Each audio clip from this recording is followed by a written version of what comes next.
Hi, everyone. My name is Mary Pagano, and I'm with Hera Media Group.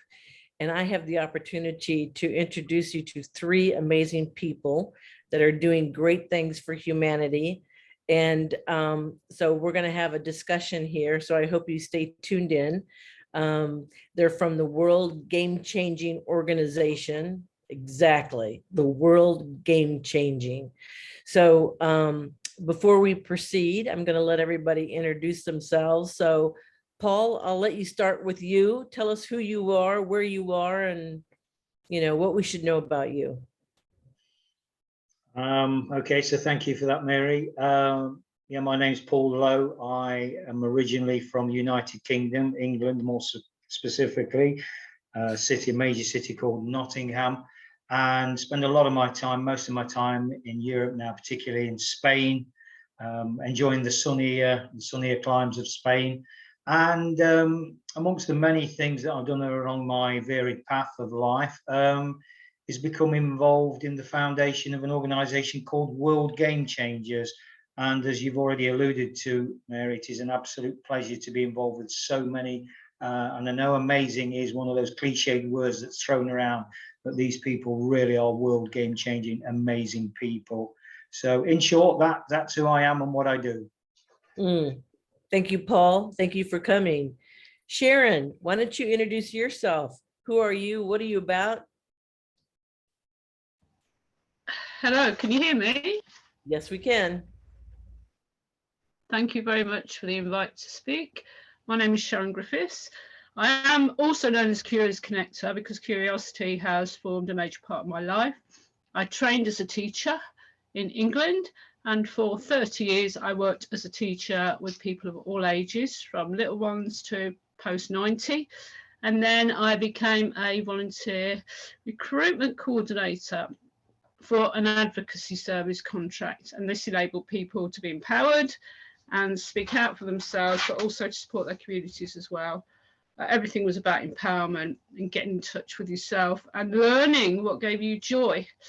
And I've lived it, so therefore I saw great joy in what I did. So to have the opportunity to do that through all my life is fantastic. And that is me. Thank you. Thank you, Sharon. Thank you for being here. And Martin, last but not least, tell us about you, Mr. St. Louis. Yeah, well, there you go. I'm from St. Louis, Missouri, which is in the center, more or less the center of the United States. Mary herself spent a number of years there, so we know the same sights and sounds of St. Louis. I'm a husband, father of 4, grandfather of 7, and professionally, I spent my career on the nonprofit sector and rose to being a vice chancellor at a major university here in the St. Louis community, overseeing kind of all external relations. Retired from that a few years ago and connected with Paul through a podcast that is now under the World Game Changer banner. And we got talking. This was in April of 2020, of course, when COVID, had us all in shock and awe. We didn't know what was coming or going. And that led us, rather than talking about my book, which was the reason for getting on the podcast, was talking about life and what mattered most. And that led to Paul raising a question one day. He said, I've got this idea, World Game Changers, Martin, how's that strike you? And that kind of got the thing going, I think. Paul, would you agree? That's my story, Mary. And it's a pleasure to be with you. And just to say, we are excited to liaison with Hera, to be to connect with you and your organization, what an amazing work you're doing, what ambitious goals. And hopefully we can talk about that some too during the course of our interaction. Absolutely. Absolutely. So Martin, thank you for being here. I'm glad that all three of you are here. I love who you are. I love what you're about. And so I'm going to dive into some questions, and you can definitely sway off questions, whatever you want to share with us, because this is your opportunity to let everybody know what you guys are up to.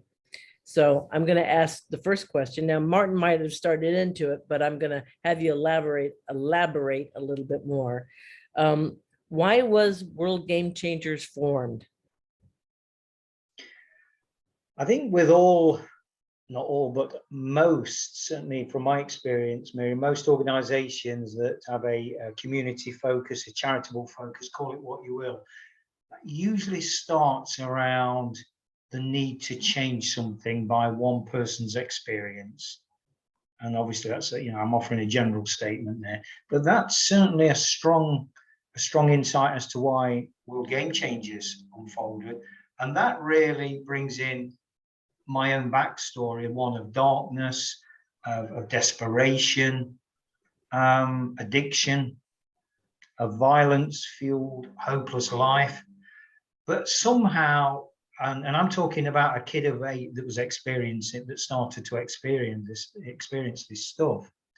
But somehow there was something in the middle of all that confusion, that hatred, all these adjectives abound, but there was a spark, there was a light, there was something that says, keep going, keep going, keep going.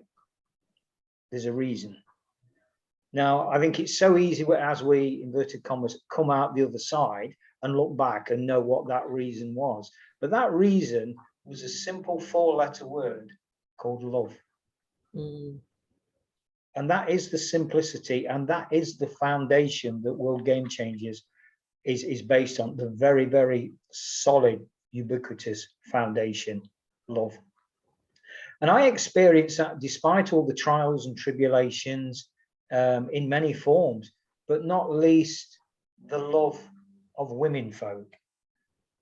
And particularly in childhood, from 2 amazing matriarchs, one my mother, the other my grandmother, and that then unfolded into later life, through girlfriends, that kind of thing, and my ex-wife, and these people that have these beautiful divine feminine spirits that have just instilled so much in me that I've come to understand, and I've understood for years in a way that I never actually intellectually understood, couldn't fathom it out, but it was not to be fathomed out, because that put it in the territory of the ego. But where we've landed now, and certainly where I've landed, is this knowing with a massive, massive capital K, that love is the answer to everything. And that love is found within each and every one of us, despite all the chaos, the confusion, the noise, the clutter that's going off in the outside world, which oftentimes can, as we know, keep us imprisoned. In very simple terms, Mary, that's kind of the catalyst for it all. Mm. Martin, did you feel the same way? What was Well, your... Yeah, when Paul kind of raised the notion of World Game Changers, which led to a series of conversations. We've talked regularly for the last 2 years nonstop. In some respects, hasn't it been, Paul? But what struck me about World Game Changers was this phrase, the power of this phrase, World Game Changer. In other words, Mary, as I thought about it, I thought, well, that's been my life story. I never thought of myself as a world game changer. I never talked about myself as a world game changer. In fact, I probably for years would have denied it. I would have somehow said, oh, no, I'm not something like that. But what I realized was that, in fact, was how I had dedicated my life to change the world and those around me for the better, to bring my best self, to bring my gifts, to bring my talents, and do what I could to help others. And as I thought about it, and we talked, Paul and I, what struck me as well is, well, everyone is a world game changer, right? By virtue of being a human being, we're world game changers. And whether we realize it or not, we're having an impact with ourselves. And to be able to spread the name, the title of the organization, World Game Changers, in one sense, has a certain power to it, because it's an invitation to others to say, oh, world game changer. I am a world game changer. Maybe I ought to think about who I am, my opportunities, my challenges differently than I do now, in order to improve my life, certainly, but the life of those around me and the environment in which I find myself. So that, in one way, hooked me right away. It attracted me because it touched something deep in me that I'd spent my adult life really being focused upon, to be a world game changer without calling myself that, if you will.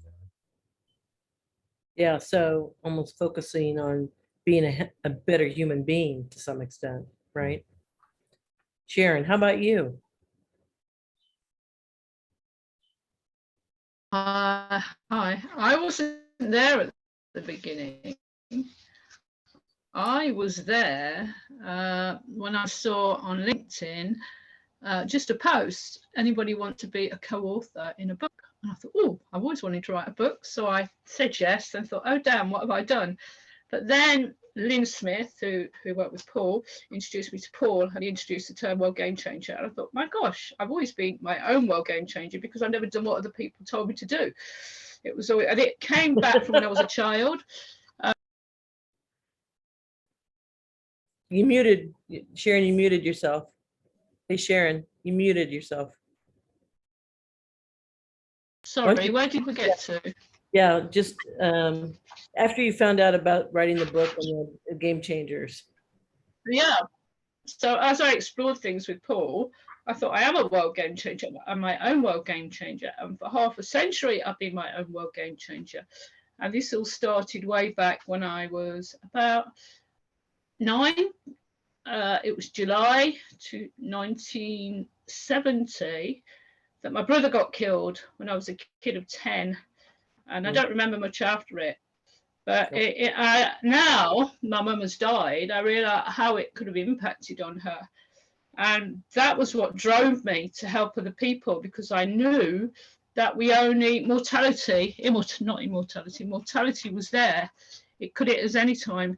So every time an adult told me something, it just didn't make sense. I didn't trust any adults. So my nan, and this is where winning came in. My mum was highly influential in my life, but my gran probably saved me.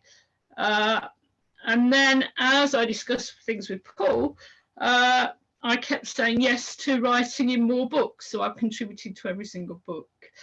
So wow. By doing what I've done, I've actually been my own first client, my first learner, because I implement what I learn, what's relevant, and if it makes sense, I carry on with it. So this is why World Game Changers made sense, because it had strong foundations. Everybody was seen non-judgmentally and with love as their own world game changer. And it does come back to us, but it's not all about us. So by changing ourselves in terms of what we want to do with our thoughts, our words, our actions, with integrity there, that in itself influences other people and inspires other people. So this is why World Game Changers impacted on me so much. And it is just great to be part of that opportunity. Wow. You know what, that is so brilliantly said, Sharon, that a lot of people don't realize is that, you know, by education, by helping others, by trying to make a difference in the world, they're actually improving themselves, you know, as well as giving a gift to the world, which is them, right? Because we're all so unique. We all have a gift. And sometimes people forget they have a gift. Their mind creates their own worst enemies or their own worst whatever. And I think you just said something extremely important, that people need to rewire their thoughts and how they think and treat themselves so they can treat others as well too. So thank you. Another question I have, so Paul, what is the significance of World Game Changers mission statement? Catalyzing purpose, prosperity, and peace. Okay, so let's break that down. We'll need a purpose in life. From an early age, my purpose was to get out of bed and have another drink. Mm-hmm. That was a purpose. That was a purpose. Wasn't a very self-empowering one, but it was a purpose nonetheless. Mm-hmm. And it actually kept me alive, although paradoxically, it almost cost me my life a few times as well. Very close. But you know, but what I learned as time went by, having a purpose is not enough. You know, me getting out of bed for a fix was not enough. What I then come to, because my drinking habit was, I think the term is a binge drinker, all or nothing. So I went L for leather for 6 months. in the earlier days where I would just go for it, and everything else went out the window. Relationships, jobs, houses, everything. I'd be on park benches. I didn't care, because underlying that was this self-hatred that I'd been told from a kid by my stepfather, what a waste of space I was. I'll never be loved. Even my own mother hated me, blah, blah, blah. None of that was true, of course. In fact, just the opposite. My mother used to defend me and took beatings for it. So there was all this stuff going off. So that purpose kind of, I needed more. And as the years went by, I come to understand there was more. And that more came in the form of what is prosperity. Now, most people might associate prosperity with financial wealth. What I come to understand was, okay, so having a purpose kind of keeps me alive. And I spent many years on the streets with that through this self-sabotage, but it's not enough. Life's good, because what I'd break out of after 6 months is what I called my light years. And I'd totally, through determination, discipline, willpower, I'd be abstinent. Wild horses would not lead me to a drink, but I couldn't sustain it. Invariably, I would return back to the drink and throw everything away that I'd built up again. So this prosperity that went with, the love, the lightness, the joy, everything that some might say is normal life. I then come to understand that actually, if you've got purpose, brackets, a reason to get out of bed in the morning, and then you actually enjoy that reason because life feels good, because you're loved. Wow, this is fantastic. Taking that a stage further, what I've then come to understand from a personal level is when you add purpose to prosperity, you've actually got peace. I found peace because life was incomparably beautiful. And then taking that a step further, if one person's got that, imagine what it could be like if that person then radiated and shone so brightly that 1 became 2, and 2 became 4, and 4 became 8. That is the simplicity, Mary, behind the very simple, what we believe at WGC is a very simple mission statement of catalyzing purpose, prosperity, and peace. Wow. It really does. It really does. I think sometimes people forget that it's really important to love and appreciate yourself before you can have relationships or make an impact on the world. There are some people who don't like to be alone in the world, don't like to be with themselves. And I think it's really important that people have alone time with themselves to really appreciate who they are and what a gift they are. But I love your mission statement. Martin, any comments to the mission statement? No, I would simply say that what we're focused on is that word catalyzing, to be a catalyst for purpose, prosperity, and peace. That's a key word here. That and we'll talk about this perhaps in a minute. Standing alongside others, enabling and supporting others, that they in turn can become that reflection of that mission statement too, as yet another and another, as Paul suggests, that can catalyze peace, prosperity, purpose, because they possess it themselves. They understand that this is who they are, and they can manifest that, bring it to others in turn. Yeah, totally agree. Totally agree. Sharon, any thoughts on the mission statement? You're muted, just so you know. Yeah, that's it. Nothing to add except love is like a radiating light. You can fall in love with yourself, and all of us have gone through challenges. If we can be our own hero and rescue ourselves and undone and program what we've done, we can actually begin to shine the lights on ourselves. So if we have those feelings that we're not good enough, or we hide in the shadows, or we always believe something goes wrong, or often what I did was self-sabotage through injury. As Paul said, it's about all or nothing.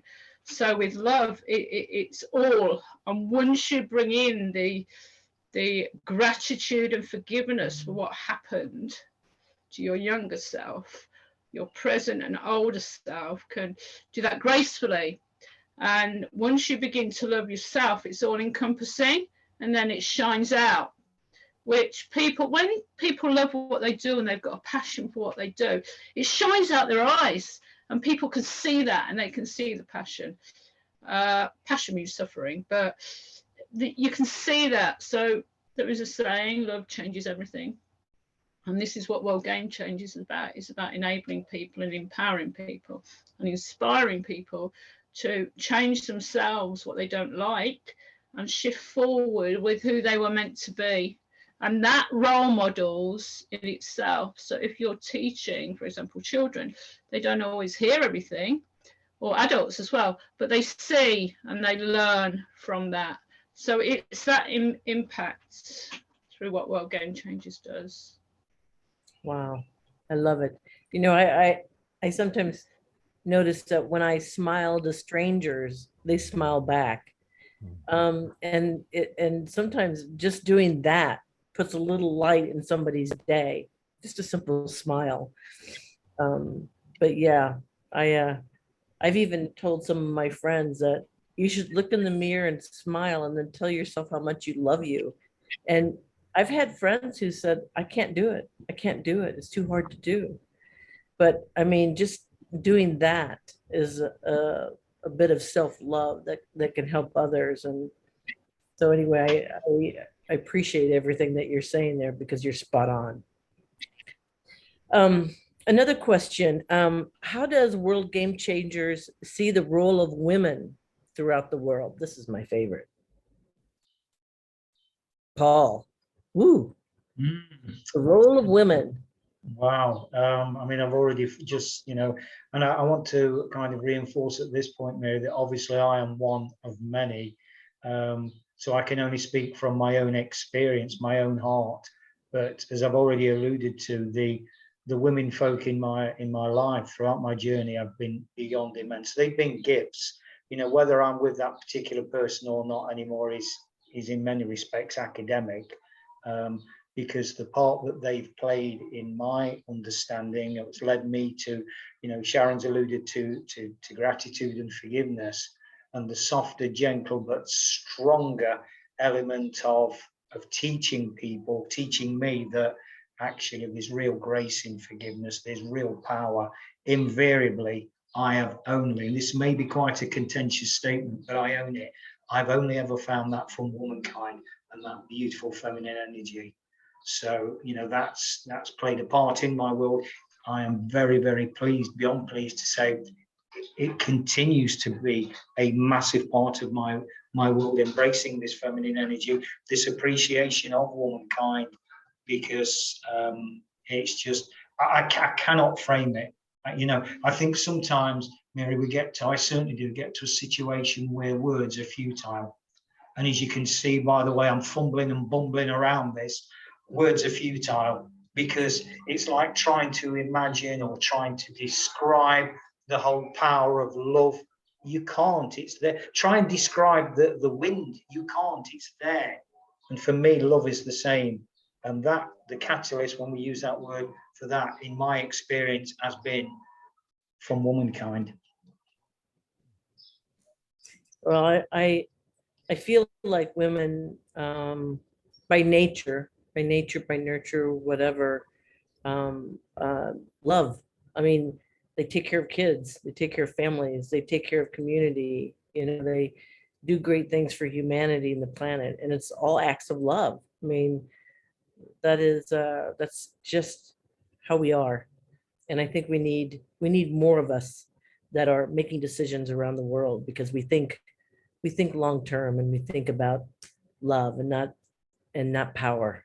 But anyway, I appreciate what you said. Martin, your thoughts. Yeah, if I might What- add, What is the role of women to you, Martin? well, I think, you know, in some respects, it's, well, I grew up in a loving home. I had a loving mother. I had 4 older sisters, by the way, so that was something. Oh, you were really trained.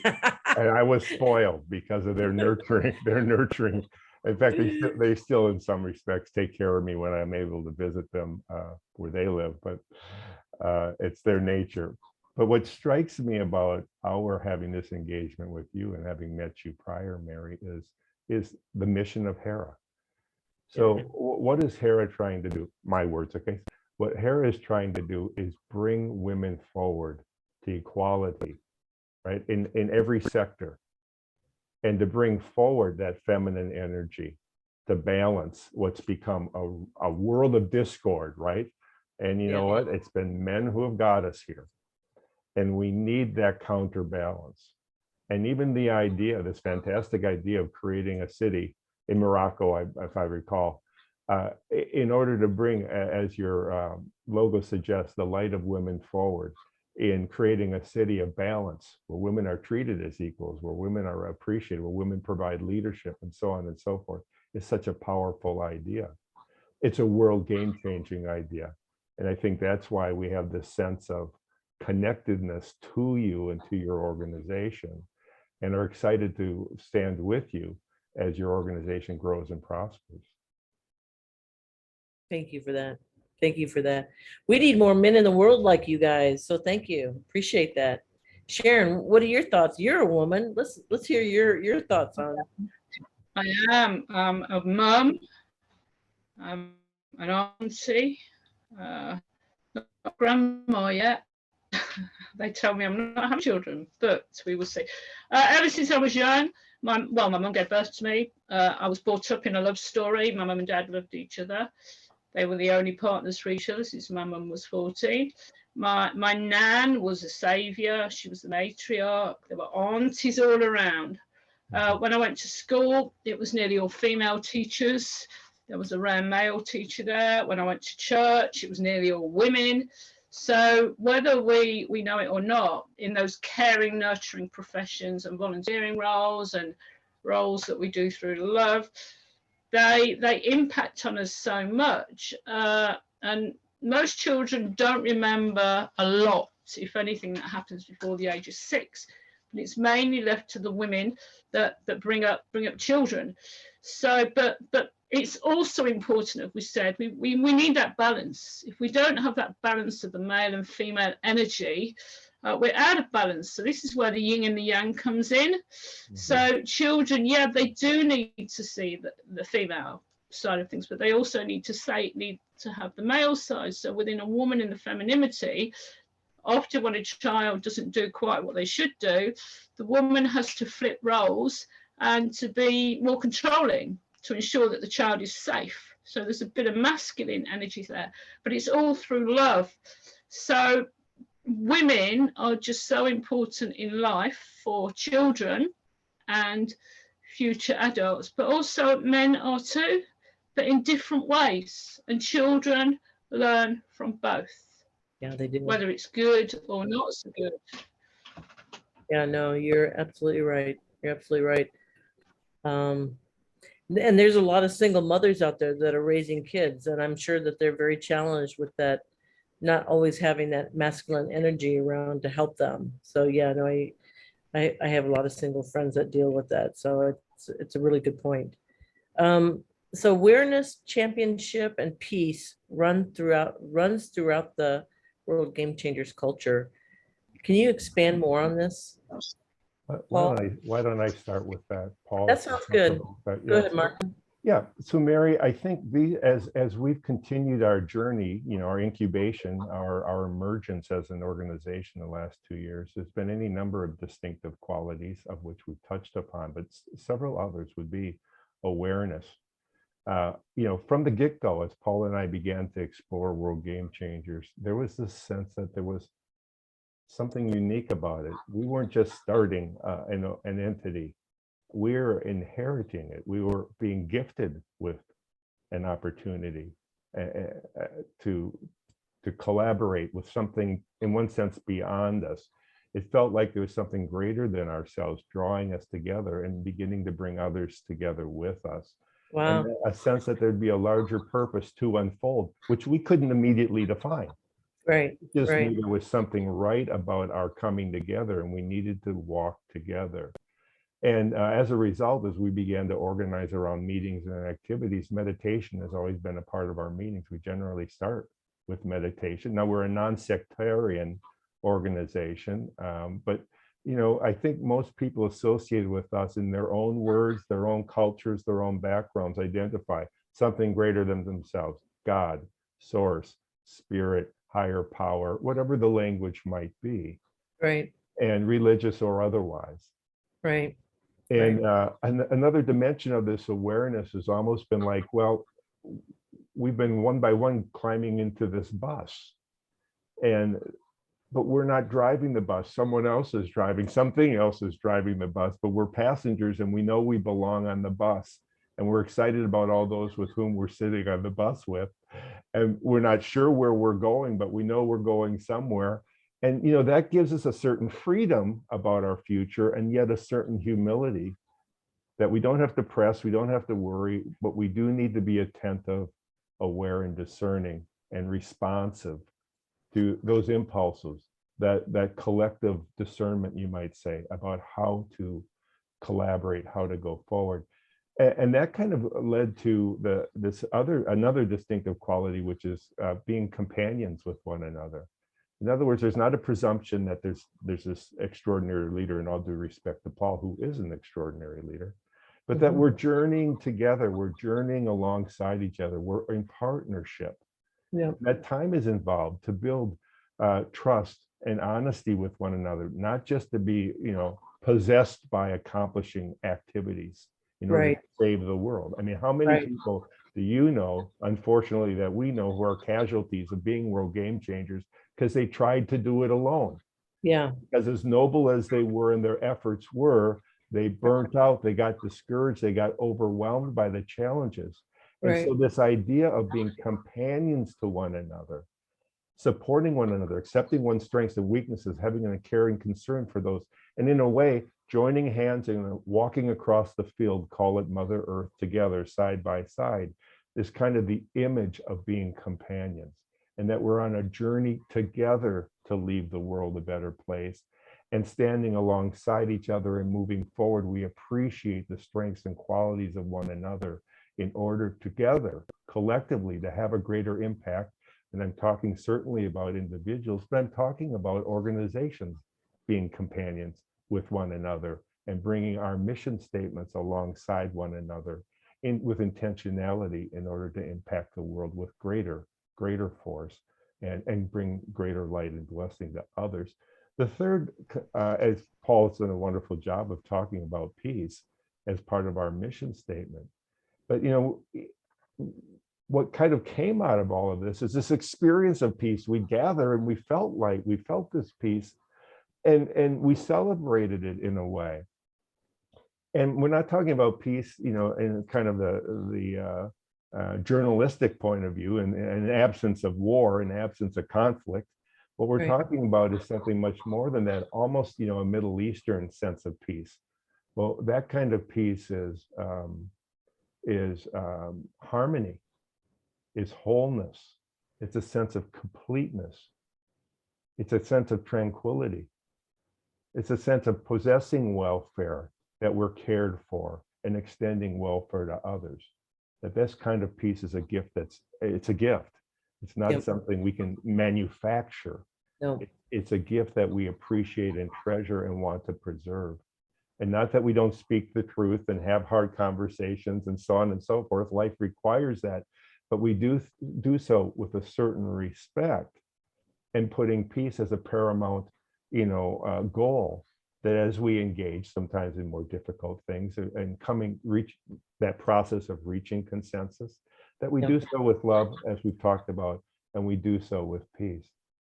And this is about who we are before what we say and what we do, is to possess that peace in our hearts and bring that light, that power into the world, and to do so together as companions.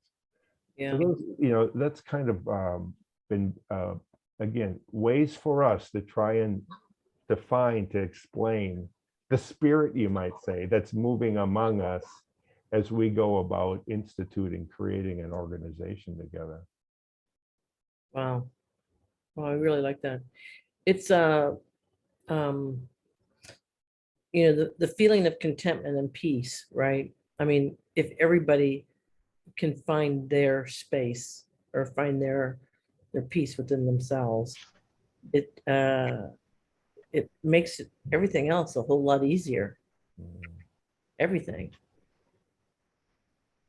Wow. Sharon, Paul, any thoughts on that you want to Yeah. add? Should I add? Yeah, go ahead, We- darling. We're working together. We've aligned collaboration, and we're co-creating this companionship in a humanistic way. We're all aligned on the same mission. So that links into the vision of catalyzing purpose, peace, and prosperity. But running through that is this golden thread, the golden skeins of love and trust. So what happens is, as we shift forward to the future, our actions are always in the now. It's a long now. But it then continues to the future. And when we're gone, so we've got this gift, the legacy that we leave forever, is forever evergreen for the future. So that through what we do and what we share and what we can be seen, we role model. And that inspires and enables other people to take the lead as well. And we nurture other people. We work with other people. We work with young people because they're the future. Yeah. Boy, they are. They are. And I feel so badly for them having to go through COVID and to see this war. And I don't know, in America, I don't know what's going on in America. There's just a lot of people that are angry and have a lot of hate in their hearts. And, it just reminds me of that. I don't know if you guys ever saw the movie The Green Mile, when the very large, big black man says, "Boss, I'm just tired. I'm tired of everybody being ugly to each other." I mean, I know that. I mean, I personally had a breakdown a couple of weeks ago, and it was because of that. It was everywhere. And so I'm with you in regards to what you're trying to do, and not trying, but you will do. Let me just restate that. So Paul, any comments? Any comments you'd like to make? I don't think there's anything to add to what Martin and Sharon have said. Less is more oftentimes, and this is one of those cases. Yeah, it really is. Wow. So how do you balance words like love at a time when the world is gripped with fear and clamors for practical solutions? I mean, America's a mess. So looking for your guidance here. Yet again, I speak from my own perspective, my own path, my own journey around coming to understand all the things that have evolved in my life, from addiction, from violence, from this very strong mindset of I will win, I will come first, I will achieve, etc., etc. And this whole attachment to this identity of who we think we are, and actually then having somebody to just put that sort of metaphoric arm around the shoulder and say, the key thing is there who you think you are, because the reality is, and I've certainly learned this the hard way, and I'm only one of 30 odd within currently within the WGC family, but there's only really one answer, and that is love, because all the other stuff is it's just got no substance. It's just got no substance at all. And there's no coincidence, is there? When you look at Mother Earth and the way that life unfolds and the way that nature unfolds, it's based on love. But humanity in its infinite wisdom, and I use that term lightly, thinks it knows best. So I think in many respects, to quote a British Prime Minister from the mid-80s, John Major, it's time to reset, go back to basics and understand that love really does make the world go around. Yeah, the basics. I was talking to someone the other day about, doesn't every religion in the world have some type of rules or recommendations or 10 commandments or whatever you want to call it, like basic things like don't lie, don't cheat, don't steal, don't, all those kinds of things. It seems like we've ignored it, but there was a reason that they came about. And I think to some extent to help humanity have a bit of a moral compass and guidance in regards to living together. And the thing is that, oh gosh, we're all so unique. We all are gifted, but yet there's parts of the world where we continue to not like somebody because of this, or not like, this race, or not like, and I'm like, why? I mean, at the end of the day, we're all related. And I look at how animals take care of each other. I mean, I saw a duck, laying on an alligator egg, right? I mean, it's, why can't human beings be more like animals and taking care of each other? I think that's why I had that soul crushing breakdown not too long ago, because of I just kept running into hate, every channel on every TV, or just things that were kind of happening around me. And I thought, why where's the trust? Where's the love? Right. So, and you're so right that the word love has so much more meaning than people who just flip it out, like don't even necessarily mean what they say. But I'm right on with what you're sharing.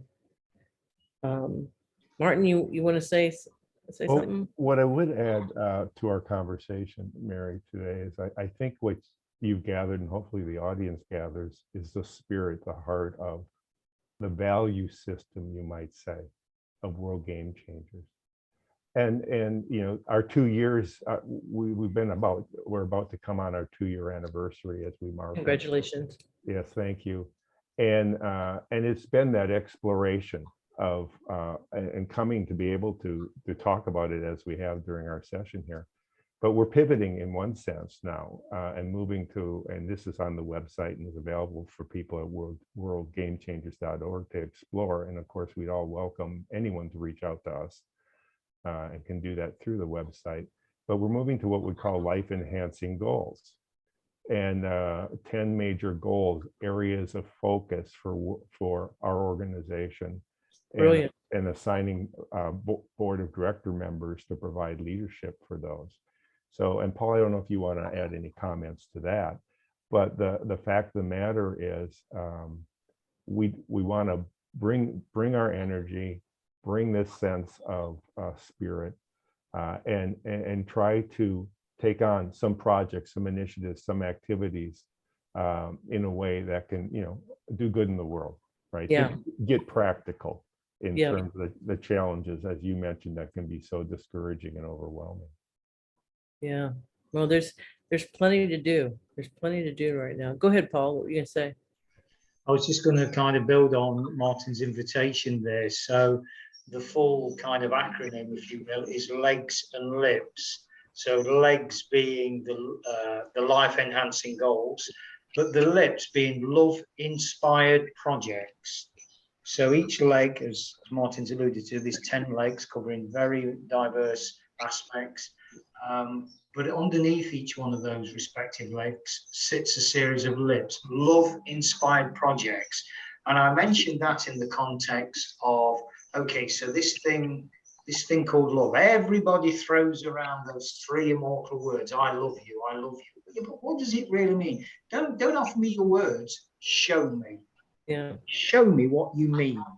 That arm that I've already alluded to, that arm around the shoulder, that glance at a stranger, in the supermarket queue, that 2 or 3 minutes, whatever it is, that's love in action. And I think that's where we're entering a phase now. I really do feel that we're entering a renaissance now of around this word love, not a simple 4-letter word that sells music and people can write books around, but people actually now putting arms around each other and saying, Action. you know what, I really care about you. Yeah, action. I think that's brilliant. And there's so many ways. I mean, helping someone carry groceries, right? Somebody, You know, there's so many action steps that you could make for a stranger that if everybody had a habit of doing 5 a day, that it would change their life. It would make them so much happier themselves. But no, I love that. I love that. Sharon, any thoughts on that? Of course, lots, but I just summarize it really. I mean, love, our thoughts are powerful forces when concentrated. And if our thoughts align with our actions and our words, we have integrity. And one of the things that surrounding us with hate, violence, and fear, negativity is cognitive dissonance. So there isn't that integrity. And what it means is that as a person, a world game changer, we can actually change our thoughts just like that if we choose to. But so many people are fearful of doing it because of repercussions. So both love and love is within our control. We can change what we do. Choice underpins this. So if we can choose to do this and we commit to that choice, that will give us the power and the purpose of doing that. The projects are really creating manifestations of love. And through what we're doing and these creative manifestations, it's enabling people to have a voice for themselves and their communities doing what they love to do. And you've got this ripple effect. So you've got aligned energies. It's like the wave effect. And the experiment that was done with the holes through, it's a physics experiment, but basically you've got water that goes through the holes, the gaps in the plane, and it causes ripples. And when the ripples merge at the highest peak, the energy increases. And that's what we're working on. So those projects that we're working on, enabling people to have a voice through podcasting, through writing, through talking, through speaking, through projects, enables people to showcase and shine the light on who they are, who they want to be, and how they can help other people as well. And those two gossamer threads of trust and love run all the way through. It's like a little necklace that holds everything together. That's my thoughts. Nicely said. Nicely said. So we're about out of time, about ready to wrap up. Is there any last thoughts somebody wants to say? Could I say something? Oh, sorry, go on, Paul. No, go ahead.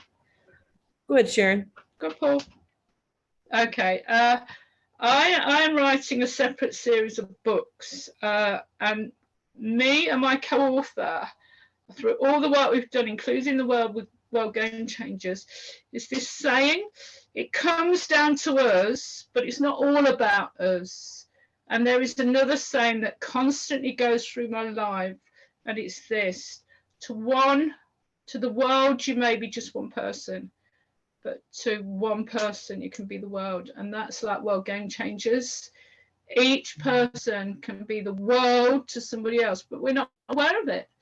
So knowing with that awareness that we can have an impact on somebody by smiling, as you say, or by helping them with their shopping, that can change them for the rest of their life. So that's what I'd like to end with there. Brilliantly said. Brilliantly said. That's so true. Paul. The irony, what I like to flirt with the word coincidence. So just looking at,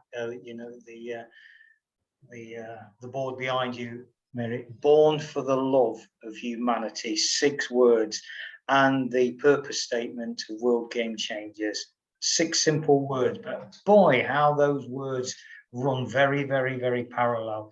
And I feel that this really sums up the dance that's taken place between the 4 of us over the last, whatever it is, 50 odd minutes, whatever it is.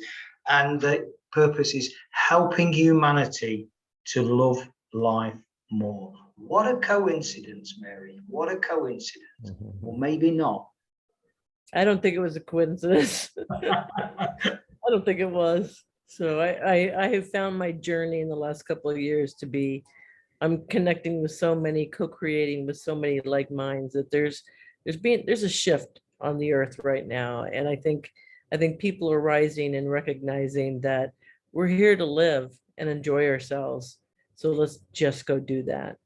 So Thank you all for being with me today. I really enjoyed this conversation. I have huge admiration for what you're doing. Love to have you guys as one of our partners with Hera, the Light of Women, and also Hera Media Group. So thank you. We really appreciate what you're doing, and we need more people on the planet like you. So thank you, and thank you. Thank you, Mary. That's it for Thank Hera you. Media Group today. I'll have all their bios and websites for you to access. So thank you for spending time with us today. Thank you.